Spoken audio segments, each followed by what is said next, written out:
हिंदी अनिवार्य कक्षा 12 पुस्तक का हम रिवीजन कर रहे थे। ये हमारा क्विक रिवीजन है, वन शॉट क्लास है। और इस क्लास में हम चैप्टर 4 रघुवीर सहाय, चैप्टर 5 मुक्तिबोध और चैप्टर 6 शमशेर बहादुर सिंह, इन पाठों के मोस्ट इम्पोर्टेंट प्रश्न उत्तर देखेंगे। उत्तर बहुत ही सरल भाषा में आपके सामने है। ये अपनी दूसरी वन शॉट क्लास है, क्विक रिवीजन है, ये पार्ट 2 है। पहले वाले क्विक रिवीजन में हमने चैप्टर संख्या 1, 2, 3 इन तीनों के प्रश्न उत्तर देख लिए थे।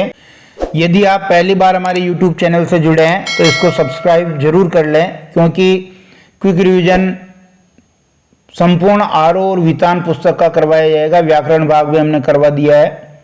इन पाठों के अति लघुतरात्मक प्रश्न हमने अलग से कर रखे हैं, पूरे गद्य खंड पद्य खंड के, वो जरूर देख लें। यहाँ हम लघुतरात्मक प्रश्न और दीर्घ उत्तरीय प्रश्न देखेंगे। पहला प्रश्न है, पर्दे पर वक्त की कीमत कहकर कवि ने क्या व्यंग्य किया है? इस पंक्ति के माध्यम से कवि ने पूरे साक्षात्कार के प्रति व्यावसायिक नजरिया प्रस्तुत किया है, मतलब एक बिजनेस माइंड हो गया है। पर्दे पर जो कार्यक्रम दिखाया जाता है उसकी कीमत समय के अनुसार होती है।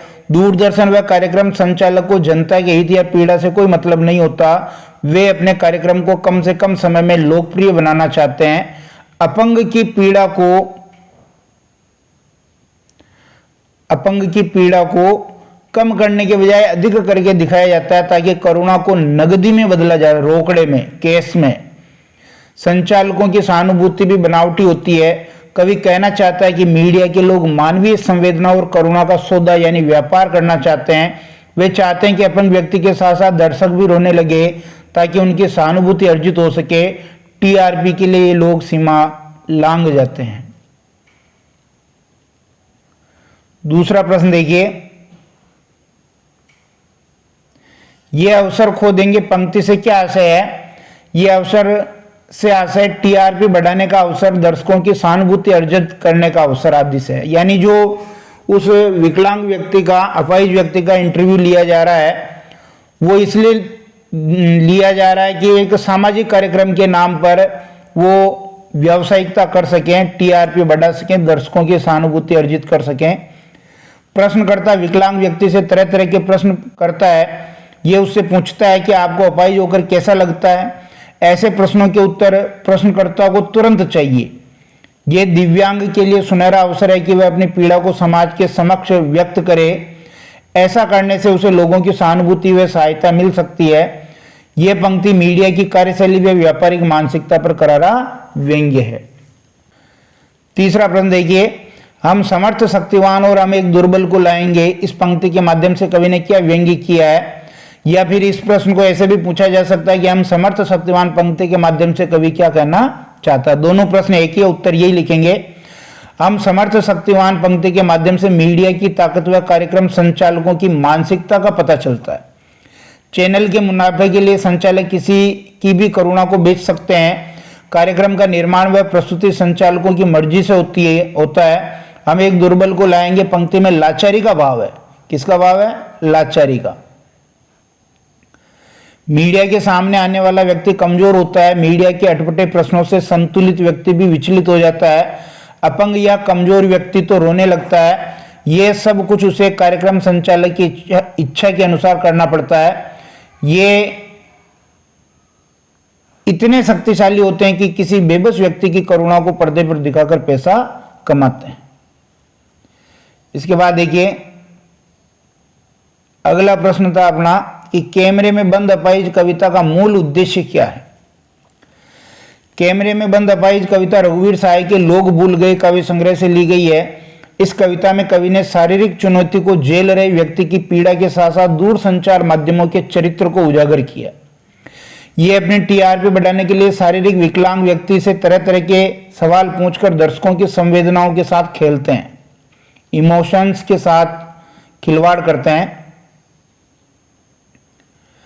प्रश्नकर्ता अपने कार्यक्रम को रोचक बनाने के लिए उसे रुलाने की कोशिश करता है, ताकि दर्शकों में करुणा का भाव जाग सके। इसी से उसका उद्देश्य पूरा होगा। शारीरिक विकलांग व्यक्ति अपनी पीड़ा के प्रति स्वयं संवेदनशील हो और दर्शक वर्ग भी उसकी पीड़ा को देख करके सहज ही संवेदनशील बने।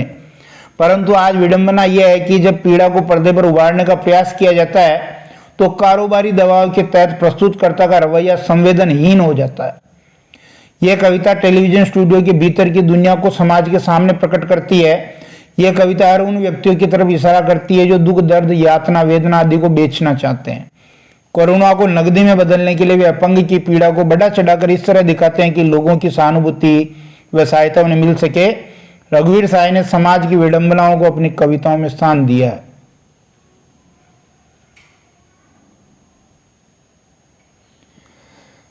पांचवा प्रश्न, कैमरे बंद अपाहिज कविता करुणा के मुखौटों में छिपी क्रूरता की कविता, इस पर अपने विचार लिखिए। या फिर कैमरे में बंद अपाहिज कविता मीडिया के लोगों की संवेदनहीनता को उजागर करती कैसे? दूरदर्शन पर प्रस्तुत सामाजिक कार्यक्रम ऊपर से करुणा का भाव दर्शाता, परंतु इसका वास्तविक उद्देश्य कुछ और ही होता है। यह है तो सामाजिक कार्यक्रम। संचालक अपाहिज की अपंगता बेचना चाहता है। यह कविता मानवीय करुणा को तो प्रस्तुत करती है, साथ ही उन लोगों की बनावटी करुणा का भी वर्णन करती है। एक अपाहिज व्यक्ति के साथ झूठी सहानुभूति जताकर के उसकी करुणा का सौदा यानी व्यापार करना चाहते हैं।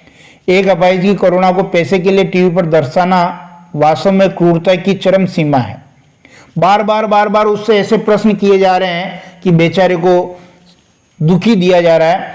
ये उस अपाहिज के साथ भावनात्मक अत्याचार है। ये करुणा नहीं, करुणा का पाखंड है, दिखावा है। सामाजिक उद्देश्यों के नाम पर अपाहिज की पीड़ा को जनता तक पहुंचाया जाता है। वे एक रोचक कार्यक्रम बनाना चाहते हैं ताकि उनका कार्यक्रम जनता में लोकप्रिय हो सके। उन्हें अपंग की पीड़ा से कोई लेना देना नहीं है। यह कविता ये बताती है कि दूरदर्शन पर दिखाए जाने वाले इस प्रकार के अधिकांश कार्यक्रम कारोबारी दबाव के कारण संवेदनशील होने का दिखावा करते हैं। इस तरह दिखावटी अपनेपन की भावना क्रूरता की सीमा तक पहुंच जाती है।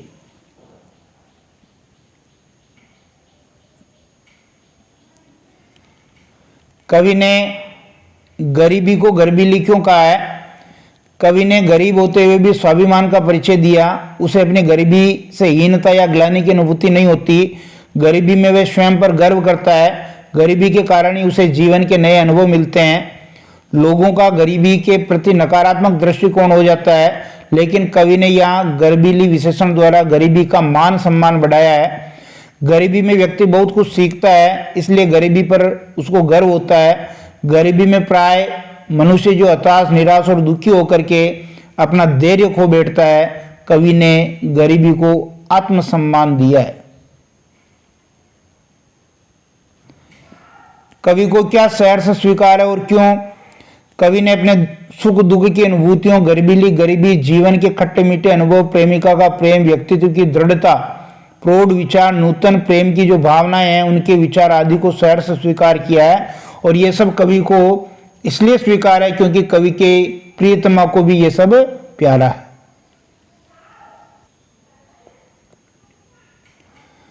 दिल में क्या झरना है, इससे कवि का क्या आशय है? झरना से यह आशय अनवरत आने वाले प्रेम के भावों से है। कवि भी अपनी प्रियतमा पर जितना प्यार उड़ेलता है वह और अधिक बढ़ता जाता है। झरना यानी जड़ता रहता है, समाप्त नहीं होता है। कवि का और उसकी प्रियतमा का आपसी रिश्ता बहुत गहरा है। उसके प्रति कवि के मन में प्रेम कभी समाप्ति नहीं होता है। उसकी मधुर यादें जीवन जीने का सहारा है। अगला प्रश्न, कवि अपने प्रियतम से दंड के स्वरूप में क्या मांग रहा है और क्यों मांग रहा है? कवि अपने प्रियतम से दंड स्वरूप अमावस्या का गहन अंधकार मांग रहा है। कवि चांद की तरह आत्मा पर झुका चेहरा भूलकर, जो उसकी प्रियतमा का चेहरा है, उसको भूलकर अंधकार अमावस्या में नहाने की बात इसलिए करता है क्योंकि कवि प्रियतमा के प्रेम रूपी प्रकाश से निकलना चाहता है। वह यथार्थ में रहना चाहता है। जीवन में सदैव सब कुछ अच्छा नहीं रहता है। वह अपने भरोसे जीना चाहता है। वह अपने व्यक्तित्व को निखारना चाहता है। कवि प्रियतमा के स्नेह से स्वयं को मुक्त करके आत्मनिर्भर बनना चाहता है तथा स्वतंत्र व्यक्तित्व का विकास करने की इच्छा रखता है। कवि के अनुसार प्रियतमा के अतिशय प्रेम ने उसको कमजोर कर दिया है, इसलिए वह विस्मृति के अंधकार में नहाना चाहता है। कहने का मतलब उसको भूलना चाहता है। अति सर्वत्र वर्जियेत, यानी अति सब जगह खराब होती है, ज्यादा अति ठीक नहीं है, चाहे वो प्रेम हो, धन हो।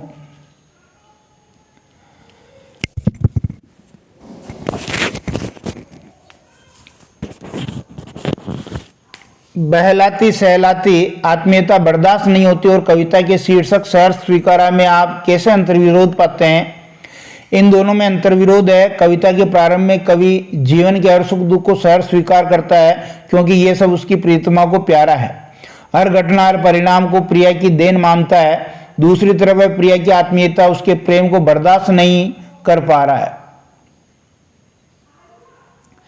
एक की स्वीकृति और दूसरे की अस्वीकृति दोनों में अंतर विरोध है। कवि का आशा यह है कि अभी तक तो उसने सब कुछ सहर्ष स्वीकार कर लिया, परंतु अब उसकी सहन शक्ति समाप्त हो रही है। सहर्ष स्वीकारा कविता का मूल प्रतिपाद्य क्या है? मुक्तिबोध की सहर्ष स्वीकारा है कविता बुरी बुरी खाक धूल में संकलित है। एक होता है स्वीकारना और दूसरा होता है सहर्ष स्वीकारना, अर्थात खुशी खुशी स्वीकार कर लेना। यह कविता जीवन के सब सुख दुख संघर्ष अवसाद उठापटक सम्यक भाव से अंगीकार करने की प्रेरणा देती है। कवि को जहां से यह सहज स्वीकारने की प्रेरणा मिली वह दिवंगता माँ हो सकती है, पत्नी हो सकती है, बहन हो सकती है, सहचरी कोई भी हो सकती है, प्रियतमा हो सकती है। सहज स्नेह जब विरह की आग बन जाए तो कवि उस मोह से मुक्ति चाहता है। तब कवि अमावस की तरह भूलने की प्रक्रिया चाहता है। कवि के अनुसार भूल जाना भी एक कला है। अति किसी भी चीज की अच्छी नहीं। ज्यादा प्रेम कमजोर करता है, इसलिए कवि किसी हद तक विस्मृति के अंधेरे को वरीण्य मानता है।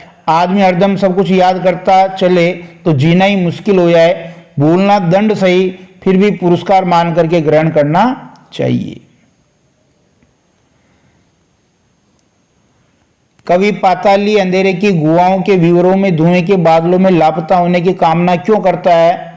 और इसको ऐसे भी पूछा जा सकता है कि कवि अपने प्रियतम को बुलाने के लिए किस विशेषण का प्रयोग करता है और क्यों? कवि चाहता है कि उसके जीवन में अमावस और दक्षिणी ध्रुव के समान गहरा अंधकार छा जाए। वह पाताली अंधेरी गुफाओं में धुएं के बादलों में लापता हो जाना चाहता है। सहज स्नेह जब विरह की आग बन जाए तो कवि उस मोह से मुक्ति चाहता है। अति किसी भी चीज की अच्छी नहीं, अर्थात ज्यादा अति खराब होती है। ज्यादा प्रियतमा की यादें उसका प्रेम भी कवि को कमजोर कर रहा है। ज्यादा प्रेम कमजोर करता है, इसलिए कवि किसी हद तक विस्मृति के अंधेरे को वरीण्य मानता है। आदमी हरदम सब कुछ याद करता चले तो जीना ही मुश्किल हो जाए। भूलना दंड सही, फिर भी पुरस्कार मानकर ही ग्रहण करना चाहिए। जीवन में भी ऐसी बहुत सारी बातें होती है जिनको भूलना ज्यादा सही होता है। नहीं भूलेंगे तो कमजोर करेगी आपको। उषा कविता से ये प्रश्न है, नील जल में या किसी की गोर झिलमिल देख जैसे हिल रही हो पंक्ति को समझाइए। शमशेर बहादुर सिंह ने उषा कविता में उपमान प्राकृतिक दृश्य के अनुरूप ही चुने। इस शब्द चित्र यानी बिंब द्वारा कवि ने प्रातःकालीन आकाश के दृश्य को साकार करना चाहे। सूर्योदय से पहले आकाश में कुछ समय के लिए पीला प्रकाश उदित होता है। नीला आकाश नीला जल है और पीला प्रकाश युक्त सूर्य जल में झिलमिलाती किसी गोरी रमणी की देह। सूर्योदय से पूर्व आकाश में निरंतर होते दृश्य परिवर्तन को कवि ने हिलती शब्द द्वारा व्यक्त किया। पल पल परिवर्तित प्रकृति का ये शब्द चित्र है।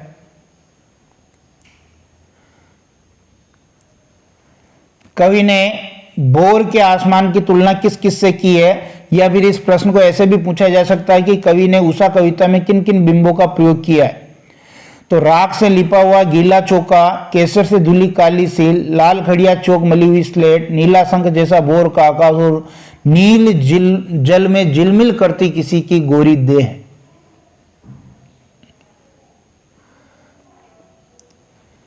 कविता के किन उपमानों को देखकर यह कहा जा सकता है कि उषा कविता गांव की सुबह का गतिशील शब्द चित्र है? या फिर इस प्रश्न को ऐसे पूछ सकता है कि उषा कविता गांव की सुबह का गतिशील शब्द चित्र है? कैसे? उषा कविता गांव की सुबह का गतिशील चित्र है। कविता में प्रयुक्त उपमानों को देखकर यह बात अच्छी तरह से कही जा सकती है। भोर के नीले आकाश के लिए राख से लिपा हुआ गीला चौका, केसर से धुली काली सील तथा लाल खड़िया चौक मली हुई स्लेट आदि उपमान प्रयुक्त किए गए हैं। राख से लिपा चौका रसोई घर तथा काले रंग की सील जो मसाला पीसने का पत्थर होता है, सिलबट्टा जिसे अपन कहते हैं, ग्रामीण जीवन के लिए गए उपमान है। शहरी जीवन में इनका कोई स्थान नहीं है। स्लेट पर चाक से गांव के बच्चे ही लिखते हैं, शहर के नहीं। किसी गोर झिलमिल देह का उपमान भी ग्रामीण परिवेश का ही है। इस कारण भोर का यह चित्र ग्राम जीवन से संबंधित तथा गतिशील है। ये बहुत इंपॉर्टेंट प्रश्न है। 3-4 तरीके से प्रश्न पूछा जा सकता है कि बोर के नभ को नीला शंख जैसा, राख से लिपा हुआ चौका जैसा और लाल केसर से धुली काली सील जैसा क्यों बताया है? उषा कविता का सारांश लिखिए। या प्रातः नभता बहुत नीला शंख जैसे पंक्ति से क्या आशय है? या राख से लिपा हुआ चौका कहकर कवि क्या कहना चाहता है? उषा कविता में शमशेर बहादुर सिंह ने सूर्योदय के ठीक पहले पल पल परिवर्तित प्रकृति का शब्द चित्र प्रस्तुत किया है। इस कविता में प्रातःकालीन प्राकृतिक शोभा का सुंदर चित्रण किया है। नए बिंब है, नए प्रतीक है, नए उपमान है, इनका प्रयोग करके कविता को जीवंत कर दिया। कविता जीवंत हो उठी है। सूर्योदय के समय आकाश नीले रंग के शंख की तरह दिखाई पड़ता है। आकाश का रंग ऐसा लगता है जैसे किसी गृहिणी ने राख से चौका लीप पोत दिया हो तथा वह चौका नमी के कारण अभी गीला पड़ा हुआ है। उसका रंग गहरा है, भाई सूखेगा तो रंग फीका हो जाएगा। जैसे ही सूर्य कुछ ऊंचा उठता है और उसकी लाली फैलती है तो ऐसे प्रतीत होने लगता है जैसे केसर से युक्त काली सील यानी चट्टान को किसी ने दूध दिया है या उस पर लाल खड़िया चौक मल दी हो।